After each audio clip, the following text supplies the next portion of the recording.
유력 대선 후보들을 둘러싼 각종 의혹 논란으로 뉴스 보는 게 필요하다라는 분들이 참 많으시죠. 이런 가운데 최근 한 나라의 대통령과 그의 가족들은 평균적 도덕성을 지녀야 한다면서 지난주 안철수 후보를 지지 선언을 해 화제인 분이 있습니다. 바로 국민의힘 전신인 자유한국당 전 비대위원장을 지낸 임명진 목사님을 모시고 말씀 나눠보겠습니다. 목사님 어서 오십시오. 네, 안녕하십니까. 네, 우리 김경진 의원과 우리 김석일 소장과 인사 나눠주시고요. 안녕하세요. 안녕하십니까. 한동안 정치선에서 물러나 계셨는데 어떻게 지내셨습니까? 제가 뭐 정치를 했나요?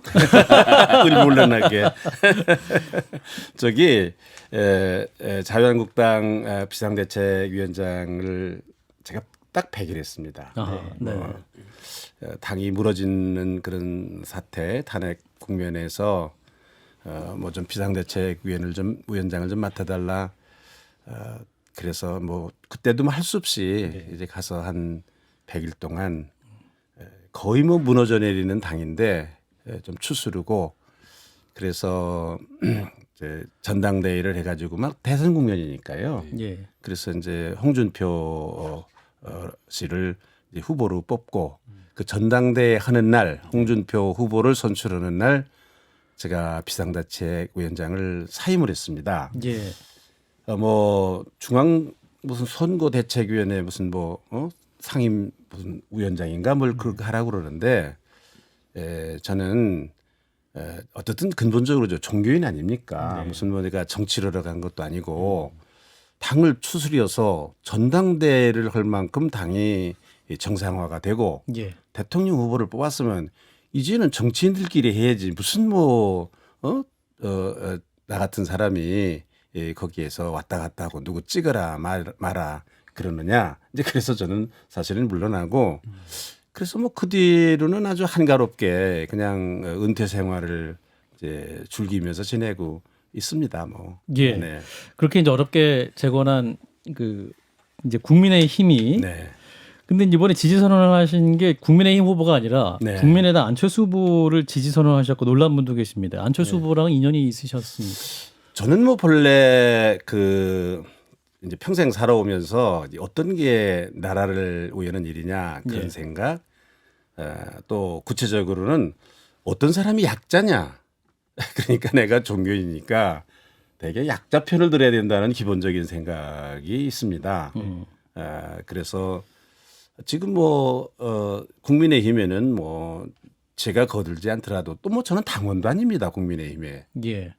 그러니까 뭐 국민의힘에는 뭐 우리 김경진 의원님 같은 뭐 훌륭한 분들 뭐 지금 구름대처럼 몰려들어서 예. 그 뭐 김종인 전 비대위원장 말씀처럼 뭐 파리떼가 뭐 너무 많아서 이게 뭐 파리채 들고 잡기도 막 네네. 힘든 상황에 저까지 또 뭐 가서 또 붙어 다니면 안 되지 않겠습니까? 또 그럴 이유도 없고요, 제가 뭐.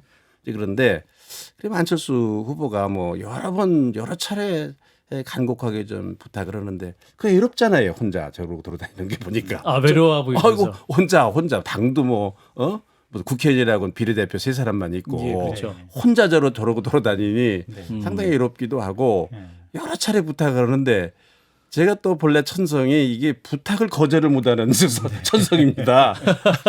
아니 뭐 사정을 하고 뭐 집에까지 온다고 그러는데 이거 바쁜 선거운동 하는 사람이 뭐 우리 집을 찾아서 떠났다고 그러길래 오지 마라.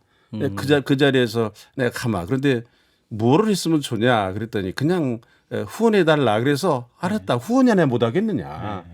그래서 제가 가긴 갔지만 뭐 입당한 것도 아니고 그 당에 또 무슨 선거 기구가 있더만 근데 거기에 무슨 뭐 제가 이름 올린 것도 아니고 들어간 것도 아니고 그냥 지금 뭐 지지 선언은 오영부영 지내고 있습니다. 뭐 원래 안철수 후보하고 그 전에 인연이 좀 있으셨나요? 있죠.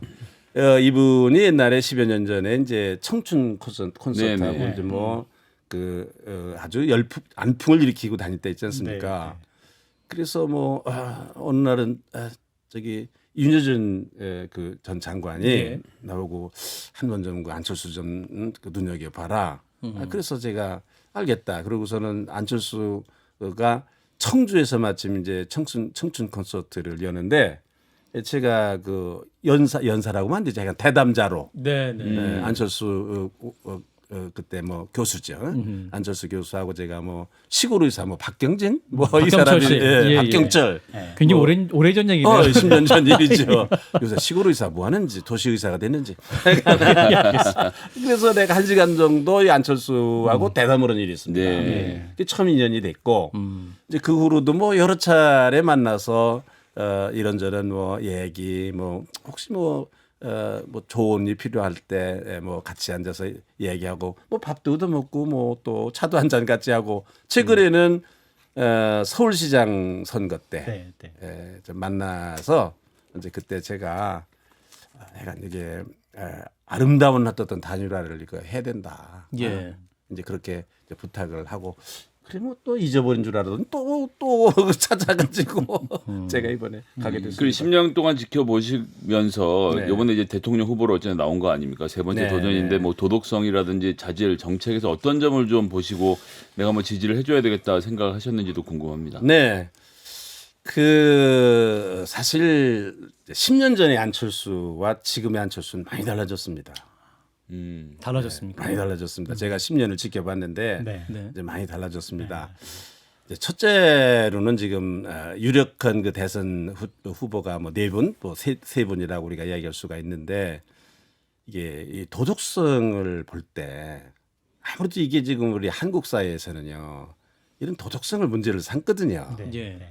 특별히 우리나라는 이제 유교 전통이 있어서 그런지 가족들에 대한 관심이 많아요. 대통령 가족들에 대한. 부인에 대해서도 영분이라고 그러잖아요. 예. 네. 그런데 더군다나 어떤 사람들은 국모라고까지 해요. 이게 사실은 가족들에 대한 그 관심이 많고요. 실제로 대통령 가족들 때문에 문제가 된 경우가 많거든요. 아들 때문에.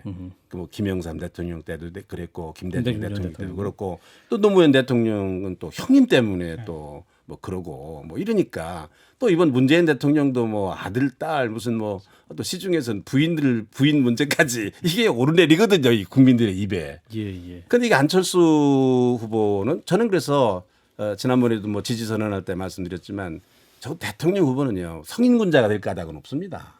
그렇지만 평균적 도덕성, 국민들의 이 평균적 도덕성 정도는 돼야 되는 거다.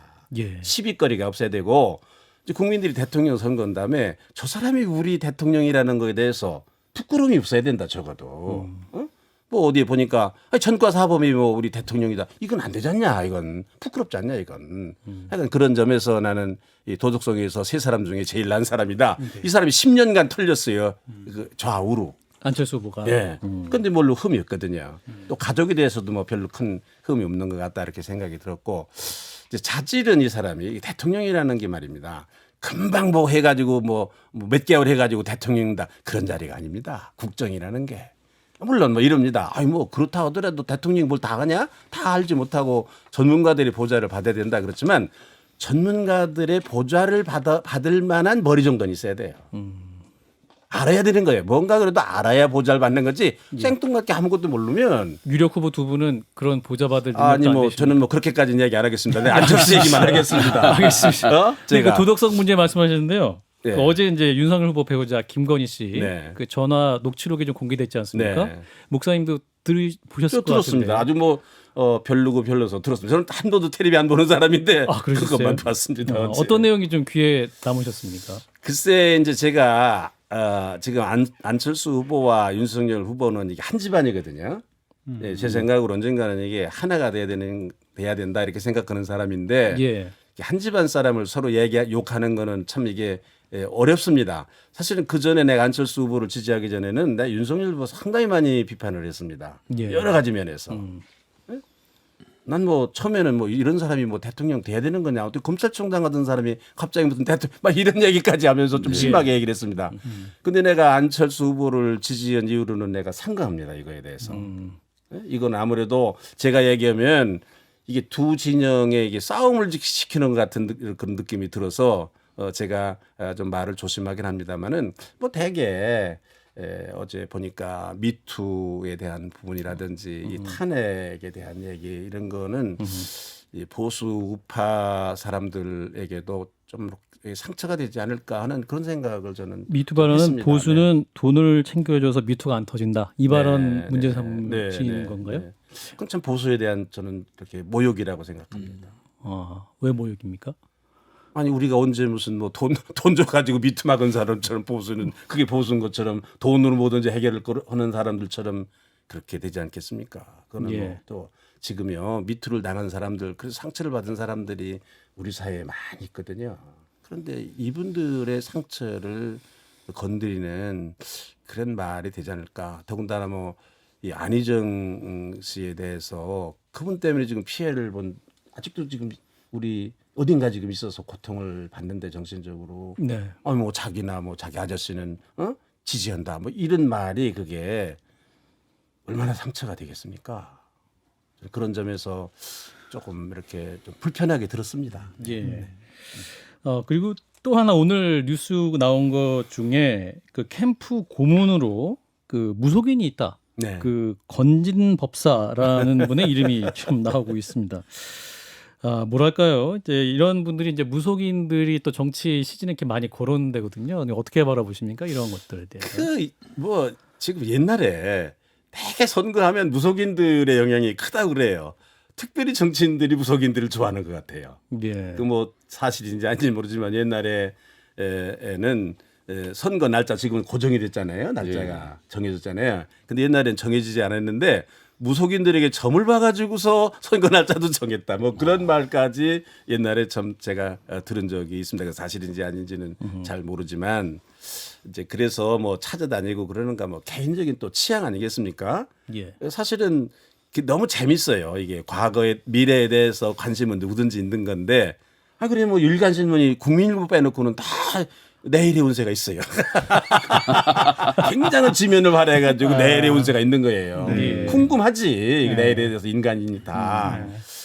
그러나 이게 어떻든지 간에 그런다 하더라도 이게 캠프의 정식으로 뭐 사실인지 김 의원님 사실입니까 그게? 글쎄요, 사실은 아닌 것 같아요. 그러니까 혹시 뭐 루머가 아닐까 생각하는데 그런 게 있다고 그러니까 그러면 아침에 후보께서 저 기자들 만나서 백브리핑 했던 내용 들어보니까 누가 뭐 한번 인사 한번 해라 그래서 소개를 시켜줘서 우연히 그 현장에서 한번 만나서 인사하고 악수했다. 예. 그리고 무슨 특별히 뭐 이분이 캠프에 고문으로 참여를 했다든지 무슨 역할을 했다든지 이런 건 지금 전혀 사실이 아니다. 이 정도가 아침에 정리된 내용인 것 같습니다. 여러분 네. 혹시 그냥 셀프인지도 몰라요. 스스로 고문이다 그러고 내이런지도 모르겠어요. 네. 그러나 저는 이게 정치인들이 선거 때 종교를 정치에 선거에 이용하는 건 참 나쁜 일이라고 생각합니다. 기대게 정치인들은 종교가 기불천 아닙니까? 네. 기독교, 불교, 불교, 천주교, 천주교. 기불천 아닙니까? 기불리기라고 근데 저 하면, 보면 참 예. 아니 난 당당했으면 좋겠어요. 난 기독교면 기독교인, 불교인이면 불교인 이렇게 하고 우리가 그 사람을 뽑을 때 사실은 종교도 문제가 있지. 자기 무슨 같은 그 신앙을 가졌다라고 뽑으면 안 되고 국회의원이면 국회의 자질이 어떠냐. 사실 그걸 보고 뽑아야 되는 건데 예. 어쨌든 그러는 거는 서로 피차 이제는 이건 안 해야 되는 일이다 저는 그렇게 생각합니다. 예, 어제 녹취록 공방을 보면서 이제 국민의힘 쪽에서는 그래도 생각보다는 악재가 아닌 것 같다 이렇게 진단하고 있는데 그 목사님께서는 어떻게 판단하십니까? 두고 봐야 됩니다. 이제 겉으로는 상처도 안 나고 찰과상도 안 났는데요. 예. 이게 내상은 있을 거로 저는 생각합니다. 내상이란 유권자들에게 주는 어떤 메시지가 네, 있을 그러니까 것이다. 이제 뭐 특별하게 그 내용 자체 때문에 이제 시비거리가 되고 문제가 되고 그러는 거는 별로 없는 것 같은데 아까 얘기한 제가 그런 정도일 것 같은데 네. 이 전체적인 그 분위기 있지 않습니까? 이렇게 예. 느낌 같은 거. 후보자에 대한 그러니까 후보자 부인에 부인에 대한 또 대한. 연관해서 후보자에 대한 그런 그 느낌 이런 거 있잖아요. 예. 이게 이제 무언지는 모르지만 하여간 그 영향은 시청자들에게 국민들에게 있지 않을까. 저는 그런 생각을 개인적으로 했습니다. 이재명 후보 얘기도 좀 해보겠습니다. 그 대장동 의혹 관련 2차 공판이 오늘 있었는데 이재명 후보에 대해서는 목사님께서 어떻게 보십니까? 이게 다른 당 후보 이기는 이걸 짧게 한데. 듣고 다시 안철수 후보 얘기로 넘어가도록 하겠습니다. 예. 네, 네. 이재명 후보 지금까지 여러 가지 문제가 참 많은데 난 특별히 요새 걱정스러운 거는 대장동 취재했던 기자가 또 죽었어요? 그거는 아닙니까? 이제 그 예, 그분은 암으로. 암으로 투병 암으로 중에 아유, 투병, 뭐 암 그러면야 투병 참 중에 예. 다행이지만 그냥 죽었다는 얘기만 나 속보를 들어가지고 자세한 이게 이제 내용은 주변에 모르고. 또 윤석열 후보 지지하신 분이나 이런 분들 중에 좀 과하신 분들이 네 번째 사망이다 이런 말씀을 하시는데 네, 그분은 그렇게 이제 내가 투병 중에 39이 좀 아까운 네, 나이에 예, 돌아가셨는데요. 예. 그건 뭐 참 그러면 예. 다행스러운 일입니다. 예. 그러나 이재명 후보에 대한 여러 가지 그런 도덕적인 문제, 난 특별히 나 가슴 아픈 거는 내 아들 아니 남이다 이러는 거 보고 나는 부부가 남이 되는 거는 내가 자주 봤지만은 부자지간에 남이 되는 건 난 남이 된다는 얘기 난 처음 들었어요. 예. 이게 가족 관계가 그러면 안 된다. 난 이렇게 생각을 하고요. 예.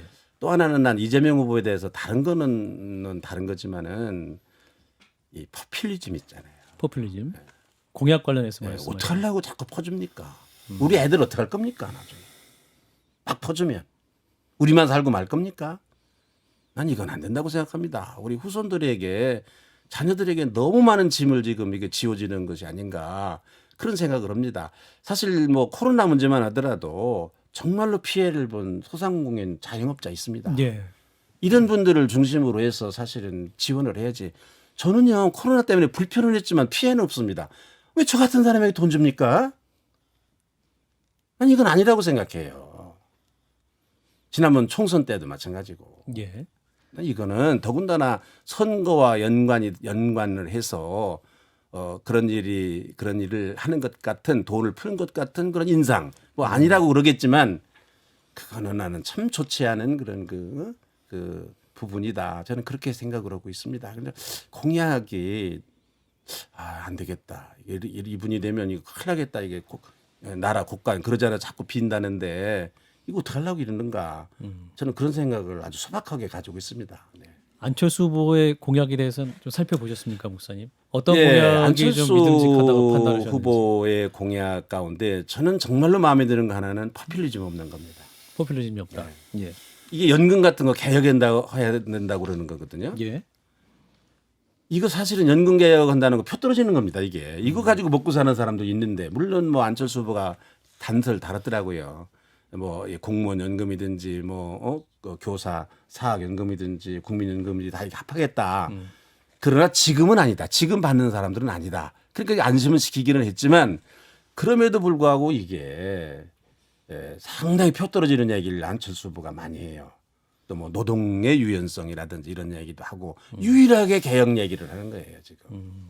이 안철수 후보가 나는 이게 마음에 든다. 또 하나는 이 안철수 후보의 공약 중에 보면은 미래에 대한 비전이 있는 거예요.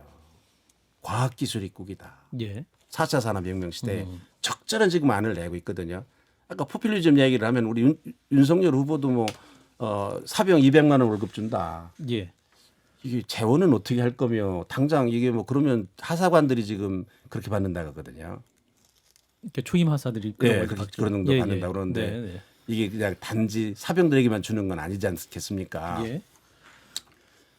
이래서 이 안철수 후보의 공약을 이렇게 천천히 보니까 저는 이 과학기술 입국이라는 거, 4차 산업혁명을 이렇게 대비를 해서 여러 가지 그 정책을 내놓는 걸 미래에 대한 정책을 내놓는 거 보고 이거 적절한 말하자면 정책이다 이렇게 생각하고 예. 나는 어떤 사람이 대통령이 되더라도 안철수 후보의 이 공약만큼은 저는 가드다가 실천했으면 좋겠다 그런 생각을 합니다. 누가 되더라도. 그래서 최근 이제 나온 얘기가 단일화 얘기 많이 나오지 않습니까? 네. 아까 이제 목사님도 잠깐 함께 나중에 가야 할 후보로 윤석열 후보를 말씀하셔서 예. 이게 단일화 해야 한다고 보십니까, 목사님? 저는 뭐 우선은 정권 교체해야 된다고 생각하는 사람입니다. 예. 사실은요. 웬만하면 5년, 10년씩 해야 됩니다. 10년씩. 한 정당 예. 한 정파가 미국식으로 하면 8년 연임하는 식으로. 아니, 우리나라가 되게 우리나라 그렇게 식으로, 해오지 예. 않았습니까? 네. 보수 진보가 10년씩 하지 않았습니까? 네. 웬만하면 그렇게 해야 되는데 나는 이재명 후보의 공약을 보고는 야 이거 4년, 5년 더 하면 안 되겠다. 그런 생각이 들었어요. 예. 그러니까 어떻든 이거 정권 교체는 해야 된다. 뭐 여러 가지 문제가 있어요. 탈원전 문제라든지 주택 정책이라든지 이거 이재명 후보가 계속해서 이어가려고는 이런 부분 보고 난 특별히 안보 문제를 걱정합니다. 지금 이게 우리나라 이번 대통령 선거라는 건요. 미국과 중국의 이 동남아시아, 아시아에서의 패권 경쟁 속에서 치러지는 선거입니다. 예. 미국인들 우리나라에 친미 정권이 들어서길 바라지 않겠습니까? 중국인들 우리나라에 친중국 정부가 들어서 정권이 들어서는 걸 바라지 않겠습니까? 저는 굉장히 걱정합니다. 우리나라의 미래가 달려 있는 저는 이번에 선거라고 생각해요. 대통령 선거라고. 예. 그래서 어느 때보다도 중요하다 이렇게 생각을 하는 건데. 네. 예? 그런데 약간 그래서 정권 교체를 해야 되는 건데 지금 안철수 후보하고 이제 윤석열 후보하고 나는 그 어떤 사람도 단일화하지 않고는 선거 이길 수 없다고 생각합니다. 두 분 모두 두 사람 다. 단일화하지 않고 이길 수 예, 없다. 이길 수 없다고 생각합니다. 예를 들어 윤석열 후보가 뭐 45% 50% 가까운 지지를 일방적으로 받는다 그러면 모르지만 예. 설사 또 안철수 후보가 5% 정도의 지지를 받는다고 그러더라도 5%를 보태지 않으면 정권 교체 어렵다. 저는 그렇게 생각합니다. 예. 그러고 저는 이게 세상이 많이 변했어요. 우리 이제는 우리 나라의 정치도 이제는 연합하는 거. 우리나라가 너무 갈갈이 찢겨졌어요. 문재인 정부가 정말 잘못한 것 중에 하나는 이게 사회적 갈등이 너무 심한 거예요. 갈갈이 찢어졌어요. 이제 통합하는 사회를 통합하는 그런 일들이 일어나야 되겠는데 예. 소위 보수 우파라고 하는 사람들에게서도 이게 갈라지면 안 된다. 이제는 연합할 줄 알고 같이 할 줄 아는 그런 모습을 우리 국민들에게 보여줘야 된다. 이렇게 생각을 하는 거예요. 예. 뿐만 아니라 현실적으로 뭐 정치공학적으로 숫자적으로 그냥 상식적으로 생각해서 두 사람이 합하지 않으면 둘 다 안 된다. 이런 생각 하나. 두 번째로는 지금 우리나라의 가장 정치계의 문제가 제왕적 대통령제입니다. 예. 우리 피해를 많이 받습니다. 제왕적 대통령 때문에 지금 두 분은 감옥에 갔다가 한 분은 나오셨고 탄핵도 당하셨고 지금 사실은 우리 문재인 정부도 문재인 대통령도 이 제왕적 이게 대통령제 때문에 생기는 피해가 큰 것 같아요. 다들 입 붙은 사람마다 그러거든요. 내각제를 해야 된다, 개헌해야 된다, 분권형으로 가야 된다 이런 얘기 많이 하잖아요. 그러나 이제 윤석열 후보의 공약을 보니까 분권형을 개헌을 하지 않는다 하더라도 현재 헌법을 가지고 충분하게 분권형과 같은 그런 그 제왕적 대통령제의 폐단을 시정할 수 있겠다는 거예요. 이게. 단일화 근데 안철수 후보 어제 KBS 인터뷰를 보면 안 하시겠습니까? 예. 정말 안 하시겠습니까? 그랬더니 다시 한번 안 하신다고 부정을 하셔서 아니 단일화 과정은 정말 어렵지 않겠는가? 여기 정치분들이 계시지만 뭐 정치인들 하시는 말씀을 다 고지고대로 믿으십니까? 네? 안철수 후보의 이야기라고 하더라도 그렇죠. 정치인 아닙니까? 그리고 뭐 이번 우리 주에 같은 안철수 사람은 후보 나오는데, 제가 예. 지금 얘기하는 건 전 당원도 아니고 뭐 예, 예. 안철수 후보와 전혀 관계없는 그 캠프의 사람도 아니니까 제 얘기가 그 당의 의견도 아니고 안철수 후보의 의견도 아니고 저 예. 개인적인 의견입니다만은 네. 제가 짐작을 하고 저도 그 얘기 들었습니다. 들었는데 그게 지금 안 하는데 그것도 옛날에 한번 낸 거 지금은 단일화 논의를 할 때가 아니다. 뭐 그런 얘기도 해요. 예. 또 국민의 판단에 맡기겠다는 거예요. 그러니까 이 얘기는 뭐냐면 국민들이 뭐 한 달 후에 당신도 단일화해야 된다 그러면 국민들이 따라가겠다는 얘기 아닙니까? 지금은 아니라는 거예요 지금. 그리고 지금은 어떤 사람이 지금 바보가 아닌 이상 지금 단일화하겠다고 그러면 그 선거운동이 되겠습니까?